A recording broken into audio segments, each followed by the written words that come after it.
So let's a couple lines of action. So if somebody Okay. listening to this hears about this as an idea out there, they can know what it is and get behind it. Right. Don't despair, because the trajectory of liberty, despite setbacks, the trajectory of liberty I always see as upward. Yeah. We do have these big setbacks. What we have to keep in mind is that most human beings who are going to be living aren't here yet. Most jobs aren't here yet. Most of the wealth to be created isn't here yet. Yeah. We don't have to do things in the future the way we've done them in the past. In the short term, and I can say one of the things that the agencies are doing that has gotten out of control is not just issuing their rules, but just issuing decrees, memoranda, notices, circulars, bulletins, administrator interpretations. That's really how they're regulating now. I testified in the Homeland Security and Government Affairs Committee in the Senate, and even Democrats were concerned about this problem. So I have talked when we meet folks on the Hill, we talk to Democrats just as we do Republicans, and there are plenty of issues that they're never going to agree on. We can't debate renewable energy with them. However, when it comes to, do you want Uber regulated, well, it's already heavily, or do you want Airbnb regulated? Do you want the drones regulated? There's a little bit of a hold off. There's more overlap in what the federal government should do. I think there's interest in more regulatory disclosure on both sides. I think this year the biggest debate, once things are open and up and running again, is going to be the infrastructure bill. Which could be a lot of pork and shovel-ready stuff. But on the other hand, that's also a key opportunity to add on some regulatory liberalization. That's important. Who are the key members in Congress that would be getting behind this? Well, it had been. The committees have all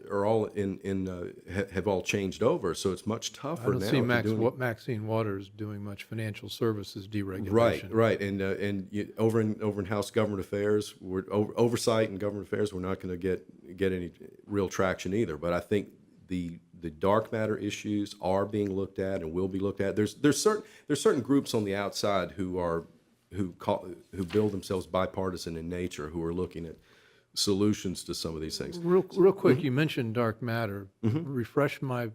Well, basically this, how we talked about Congress does a few dozen laws every year. The agencies issue 3,000 regulations. They don't just issue those rules and regulations. They also issue administrative interpretations and notices and bulletins and circulars. If you put, say, the IRS as its entire purview into a pyramid, the top is the tax code, little peak. Then below that, you got Treasury Department regulations.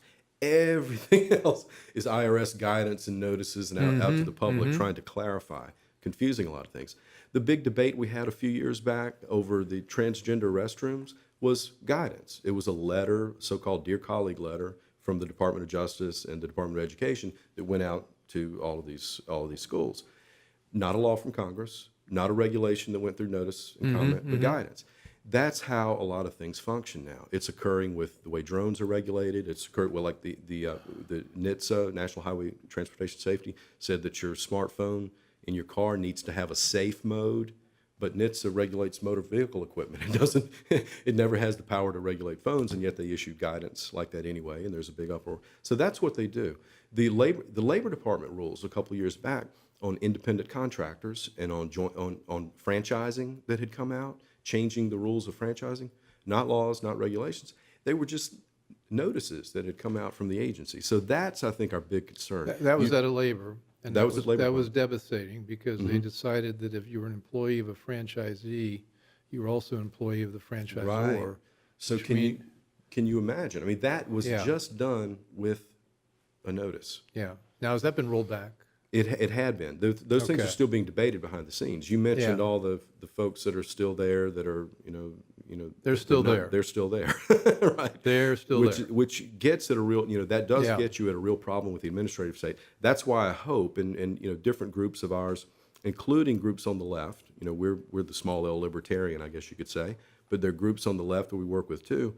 In tech policy, cybersecurity, privacy, drones, driverless cars, we have an opportunity not to do to them what had been done to smokestack sectors, say. Good. Okay. And if we can, as I say, if we can wall off the future, you always say you don't have to tell the grass to grow, you just have to take the rocks off of it, right?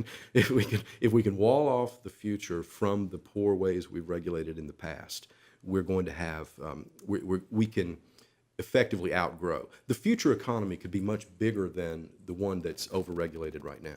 And it does come around to regulations do pile up, and you talk about all these companies, but eventually the bell tolls for you too. So even if you're someone who's in favor of regulation, eventually things get so bad because they're affecting your suppliers and everyone else, there's a general tenor and need for regulatory reform.